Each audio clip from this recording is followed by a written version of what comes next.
या सर्व पार्श्वभूमीवर उपमुख्यमंत्री अजित पवारांनी आणि सुप्रिया सुळेंनी काय प्रतिक्रिया दिली आपण पाहूया। मी त्या MBA मध्ये होतो, परंतु आमचं डिपार्टमेंट, आमच्या वरिष्ठांनी पोलीस डिपार्टमेंट, होम डिपार्टमेंट कधीच आमच्याकडे दिलं नाही।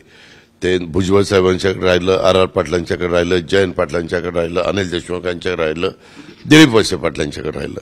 त्याच्यावर डिपार्टमेंटची व्यक्ती तिथं असताना ज्या गोष्टी घडतात ते त्यांना ब्रीफिंग होत असतं। त्याच्यावर मला त्याच्याबद्दलचं काही सांगता येणार नाही। वाजेंनी तर तुमचं नाव घेतलं होतं, त्याच्या मागे कोण होतं? म्हणजे त्यांनी जे ॲफिडेव्हिट सादर केलं होतं या सगळ्या प्रकरणामध्ये चांदीवल आयोगाकडे, की अजित पवारांचा देखील या अनिल देशमुखांच्या प्रकरणात हात आहे म्हणून कसा त्यांनी वाजेंनी केलं होतं। म्हणून माझा प्रश्न असा आहे की मला कळू दे ना कसा माझा हात आहे।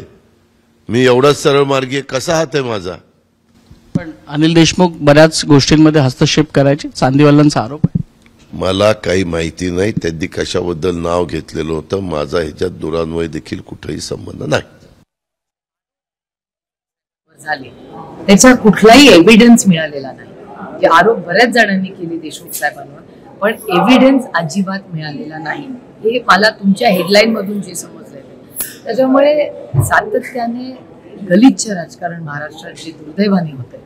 आणि मला मग मनात प्रश्न हेच होतो, ज्या पद्धतीने सत्तेमधले लोक एजन्सीजचा गैरवापर करून लोकांना अटक करतात, त्यांची आयुष्य उद्ध्वस्त करतात, त्याला जबाबदार राऊत साहेब असतील किंवा देशमुख साहेब असतील, असे अनेक लोक जे लढले, त्यांच्यावर आरोप झाले, पण त्यातला आरोप सिद्ध सोडा, त्याचा एव्हिडन्स पण मिळालेला नाही। पण तुम्ही लोकांची आयुष्य आणि कुटुंब उद्ध्वस्त करता, त्याला कोण जबाबदार आहे?